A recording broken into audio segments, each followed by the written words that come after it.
बिस्मिल्लाहिर्रहमानिर्रहीम। अस्सलामु अलैकुम। सल्लल्लाहु अला हबीबे मोहम्मद व आलिहि व अस्हाबे अजमाइन। उम्मीद करती हूँ आप सब खैर खैरियत से होंगे। मैं भी बिल्कुल ठीक ठाक हूँ। लाइफ विद मरियम में आपको वेलकम कहती हूँ। एक नई सुबह का आगाज़ हुआ है। अल्लाह पाक हम सब के मसले मसाइल हल फरमाए। अल्लाह ताला हम सब की परेशानियाँ दूर फरमाए और जो भी बीमार हैं अल्लाह ताला उनको सेहत अता फरमाए।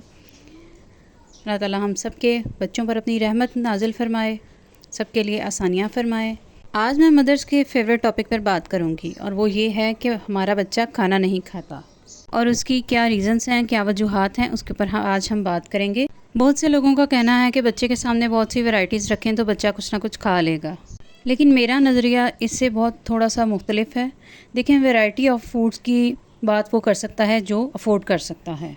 जिस घर में 2 वक्त की रोटी बमुश्किल अरेंज हो रही है, वो लोग वैरायटी कहाँ से ला के देंगे बच्चे को। तो मैं ये मशवरा बिल्कुल भी नहीं देती कि बच्चे के सामने वैरायटी रखें। बच्चे को वो खाने की आदत डालें जो सामने पड़ा है, जो टेबल पर रखा हुआ है, जो आज खाने में पका हुआ है, वही खाने की आदत होनी चाहिए बच्चे को। बच्चे को ये कहने की आदत नहीं डालें कि ये मैं नहीं खाता, ये मुझे पसंद नहीं है। एक एज लिमिट है। 5 साल की एज तक बच्चा कह सकता है कि मुझे ये अच्छा नहीं लग रहा खाना, क्योंकि उस वक्त उसके टेस्ट बड्स डेवलप हो रहे होते हैं। अभी इस एज में बच्चे के टेस्ट बड्स जो हैं वो डेवलप हो रहे होते हैं, तो उस एज वो प्रोसेस में होते हैं। तो उसके बाद आप बच्चे की आदत को बदल सकती हैं उसी दौरान। फॉर एग्ज़ाम्पल, अगर घर में चावल पके हैं तो आप उसमें हनी डाल सकती हैं, उसमें चीज़ डाल सकती हैं या कोई मीठी चीज़ ऐड कर सकती हैं। आप उसमें दूध डालकर उस बच्चे को खिला सकती हैं, ताकि बच्चे को इसी की आदत हो आहिस्ता आहिस्ता। दूसरा जो सबसे इम्पॉर्टेंट पॉइंट है जो मैं आपसे शेयर करना चाहती हूँ, और ये 90% घरों में ये गलती हो रही होती है, इस पर ख़ुसूसी तवज्जो दें।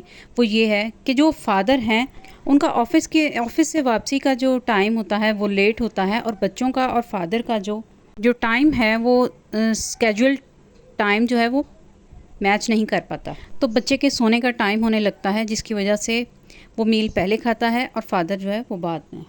कोशिश तो ये करें अगर पॉसिबल है तो कि प्रॉपर मील टाइम होना चाहिए कि बच्चा सबके साथ बैठ के खाना खाए, तो उसको बच्चे को खाना खाने की आदत पड़ेगी।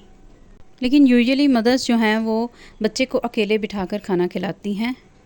एक अकेला बच्चा खाने को कभी भी इंजॉय नहीं करेगा, एक एसेंस नहीं आएगा उसके अंदर। अगर ऐसा पॉसिबल नहीं है कि बच्चे को हम फैमिली के साथ टाइम नहीं दे सकते, तो माँ जो है, मदर को खुद बच्चे के साथ बैठ के उसके मील को, उसके खाने को एंजॉय करवाना चाहिए।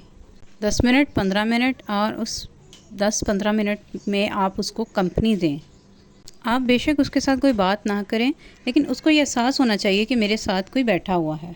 ये चीज़ बहुत ज़रूरी है। इसके असरात आपको अभी नहीं पता चलेंगे, लेकिन एडल्ट एज में इससे बच्चे में शेयरिंग की आदत होती है। इससे ना सिर्फ बच्चा मील को एंजॉय करता है बल्कि फोकस्ड होता है। एक बात हमेशा याद रखेंगे, बच्चे को खाने के दौरान बिल्कुल भी स्क्रीन ना दिखाएं, ना मोबाइल ना टीवी। अगर आप ऐसा करेंगी तो बच्चा बिल्कुल भी अपने अल्लाह की नेमतों को नहीं पहचान सकेगा और शुक्र अदा करने की आदत नहीं होगी बच्चे में। बच्चे को बिल्कुल भी नहीं पता चलेगा कि ये खाना किस तरह से पका है, किस तरह से टेबल तक पहुंचा है। तो ये आप 8 से 10 साल तक के बच्चे के साथ आप इस तरह से ये सब बातें शेयर कर सकती हैं।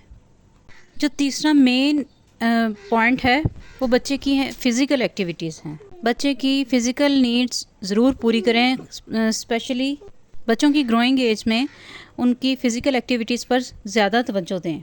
जब बच्चा खेलता कूदता है, भागता दौड़ता है, उसका पसीना निकलता है, तो उसके बाद आप बच्चे के सामने कुछ भी रखेंगी तो वो खाना खा जाएगा।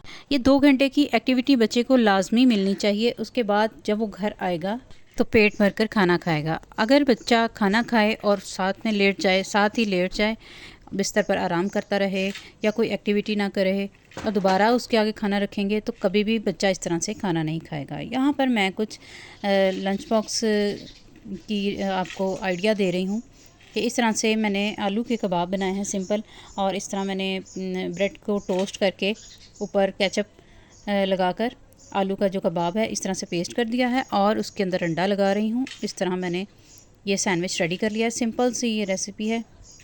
और इसको आप इस तरह से अच्छे तरीके से रैप करके बच्चे को लंच बॉक्स में दे सकती हैं। अगर नहीं तो आप बच्चे को नाश्ते में भी दे सकती हैं, किसी भी टाइम दे सकती हैं, आप बच्चे को खाना खिला सकती हैं। सैंडविच के साथ आप कुकम्बर रख दें, खीरे, ताकि बच्चे इंजॉय करके खा सकें, कलरफुल लंच बॉक्स हो। और अगर अलहदा से नहीं बच्चे खीरे खाते तो आप सैंडविच के अंदर लगा दें। दूसरा जो बहुत एक अहम पॉइंट है, बच्चे के खाने का बहुत गहरा ताल्लुक़ जो है उसकी नींद के साथ है। मदर्स अपनी यूजुअली मसरूफ़ियत की वजह से कि बच्चा सो रहा है, इसको सोने दें, हमारे काम आसान हो जाएंगे। बच्चे को हमेशा टाइम पर खाना खिलाएं और टाइम पर ही सुलाएं। ये नहीं कि बच्चा 5 बजे तक, शाम 5 बजे तक सोता रहे और आप दोपहर का खाना 5 बजे खिला रही हैं और रात का खाना 11 बजे। इस तरह से बच्चा वीक हो जाएगा, ना कि वो हेल्दी होगा। रात को लेट नाइट खाना खिलाने से भी बच्चे में वीकनेस आती है, तो आप इन बातों का ध्यान रखें। और अल्लाह ताला हम सब के बच्चों पर अपनी ख़ास रहमत नाज़िल फ़रमाए। अल्लाह ताला हम सब की परेशानियाँ दुख दूर फ़रमाए। इसके साथ ही इजाज़त चाहती हूँ, दुआ में याद रखिएगा। अल्लाह हाफ़िज़।